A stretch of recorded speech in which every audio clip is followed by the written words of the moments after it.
Mahanadi serial prediction பார்க்குறதுக்கு முன்னாடி யாரெல்லாம் நம்ம சேனலுக்கு புதுசா வந்து நீங்களும் நம்ம சேனலை சப்ஸ்கிரைப் பண்ணிக்கோங்க. விஜயும், காவேரியும் சீக்கிரமாவே சேரணும் அப்படின்னு யாரெல்லாம் நினைக்கிறீங்களோ, இந்த வீடியோவுக்கு ஒரு லைக் போட்டுருங்க. இங்க காவேரி குழந்தை ரொம்ப பயத்துல அழுதுகிட்டு இருக்கு, தூக்கத்திலேயும். இத பார்த்துட்டு எல்லாரும் அந்த குழந்தைய சமாதானம் பண்ணணும்னு நினைக்கிறாங்க. ஆனா யார் சொல்லியும் அந்த குழந்தை வந்து சமாதானம் ஆக மாட்டேங்குது. காவேரி சொன்ன உடனே சமாதானம் ஆகிடுது. இத பார்த்துட்டு விஜய் ரொம்ப சந்தோஷப்படுறாங்க.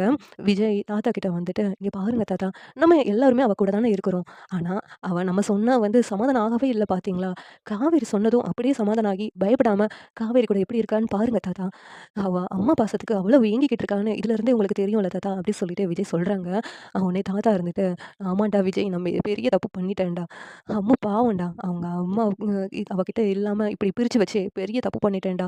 காவேரி அவ அம்மான்னு தெரியாமலேயும் அம்மு அவ கூட அவ்வளவு க்ளோஸா இருக்கிறா. அம்மான்னு தெரிஞ்சுச்சுன்னா அம்மு ரொம்ப சந்தோஷப்படுவா. ஆனா அ நீ தான் சொல்லக்கூடாதுன்னு சொன்னியே! டாக்டர் சொல்லியிருக்காங்கன்னு சொல்லிட்டு. பிறகு எப்புட்றா காவேரிக்கு பழைய ஞாபகம்லாம் வரும்?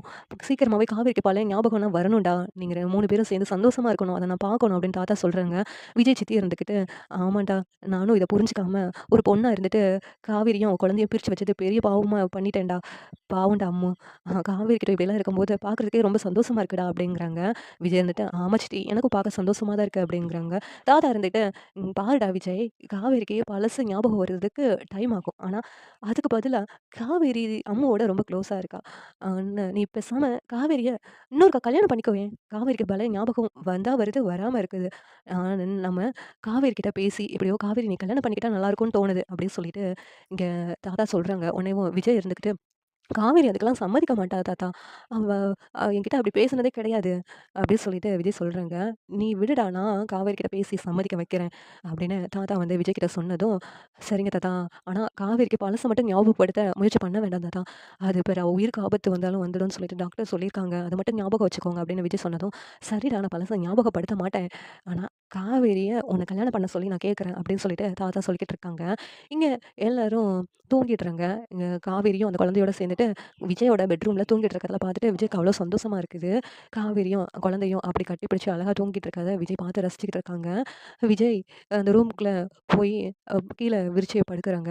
உடனே காவேரி பார்த்துட்டு, "அ நீங்க வேணா இங்க படுத்துக்கோங்க. நான் வேணா வெளியில போயிடுறேன். அதான் குழந்தை தூங்கிடுச்சுல" அப்படிங்கிறாங்க. "இல்ல, இல்ல, நீங்க அம்மா கூட இருங்க. நீங்க இருந்தா தான் அம்மு பயப்பட மாட்டேக்கா. அதனால அம்மு கூட நீங்க இருங்க. நான் கீழயே படுத்துக்கிறேன்" அப்படின்னு சொல்லிட்டு விஜய் வந்து காவேரிக்காக தரையில படுத்துக்கிடுறாங்க.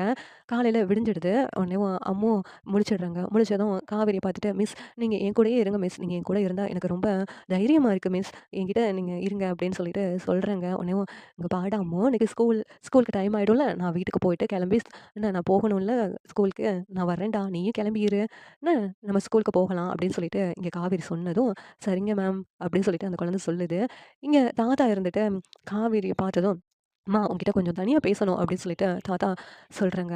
"இல்ல, நான் அப்புறம் பேசுறேனே, நானு ஸ்கூலுக்கு போகணும்" அப்படின்னு சொல்லிட்டு அ சொன்னதும், "இல்லம்மா, இப்ப தான் பேசணும். எனக்காக கொஞ்ச நேரம் டைம் ஒதுக்க முடியுமா?" அப்படி சொல்லிட்டு கேட்குறாங்க. உடனே காவேரியும் மறுக்க முடியாம, "சரி சொல்லுங்க" அப்படின்னு சொல்லிட்டு கேட்குறாங்க. உடனேவும் தாத்தா இருந்துகிட்டு, "இங்க பாரும்மா, எங்க பேத்தி இது நாள் வரைக்கும் யார் கூடயும் இப்படி க்ளோஸா இருந்தத நாங்க பார்த்ததே இல்ல. உன்ன எங்க பேத்திக்கு அவ்வளவு நல்லா பிடிச்சிருக்குது. நைட்டு கூட பார்த்தியா? அவ அப்பா கூட பக்கத்துல இருக்கும்போது கூட அந்த குழந்தை பயந்துச்சு. ஆனா, நீ இருக்கும்போது பயம் இல்லாம தைரியமா இருந்துச்சு. அந்த குழந்தைக்கு ஒரு அம்மா தேவைப்படுது. அது நான் என்ன சொல்ல வரேன்னு உனக்கு தெரியும்னு நெனைக்கிறேன். அ நீ பேசாம என் பேரன கல்யாணம் பண்ணிக்கிறியாம்மா?" அப்படின்னு சொல்லிட்டு தாத்தா கேட்குறாங்க. உடனே காவேரிக்கு அதிர்ச்சியா இருக்குது. "என்ன நீங்க இப்படி என்கிட்ட கேட்குறீங்க தாத்தா?"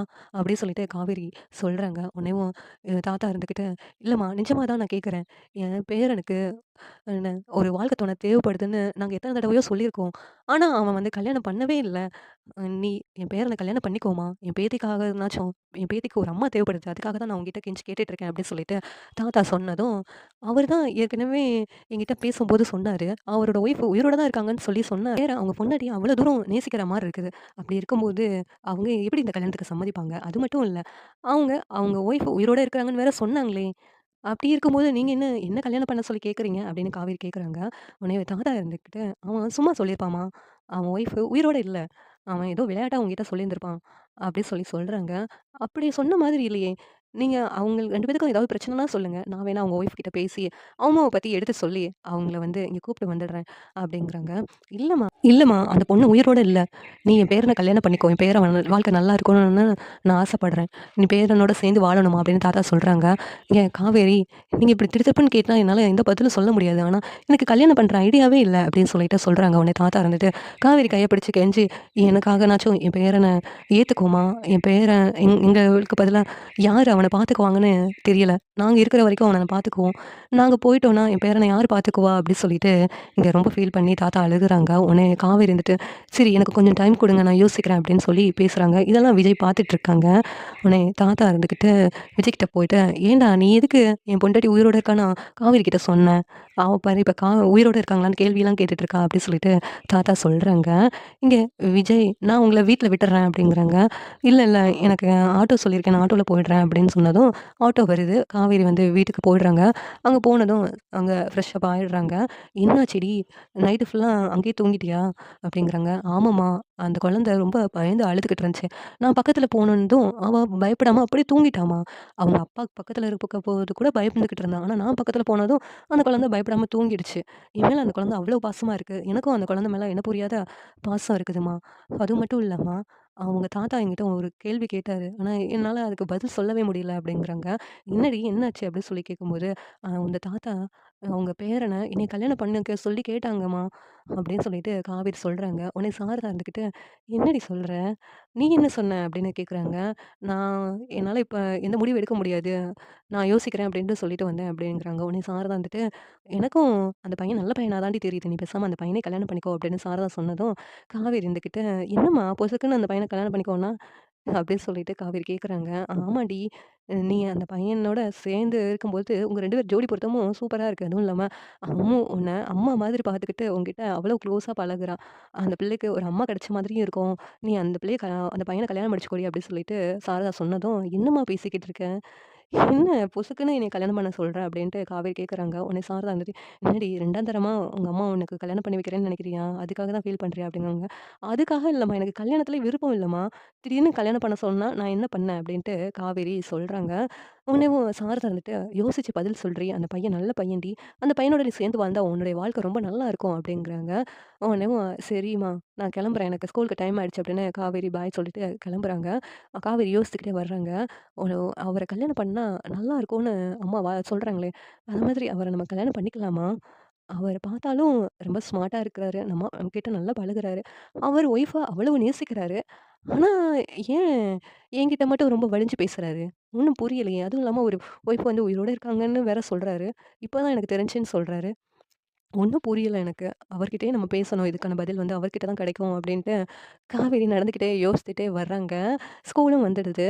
அங்க காவேரிக்காக அந்த விஜய் வெயிட் பண்ணிக்கிட்டு இருக்காங்க. இங்க குழந்தையும் நின்னுட்டு இருக்குது. காவேரி அப்படியும் பார்த்துட்டும் அப்படியே ஒரு செகண்ட் நின்னு பேசிக்கிட்டு இருக்காங்க. இந்த சீரியல் எப்படி இருந்தா நல்லாயிருக்கும் நீங்க நினைக்கிறீங்கன்னு கமெண்ட் பண்ணுங்க. இந்த வீடியோ பிடிச்சிருந்தா லைக் பண்ணுங்க, ஷேர் பண்ணுங்க, சப்ஸ்கிரைப் பண்ணுங்க. Thank you.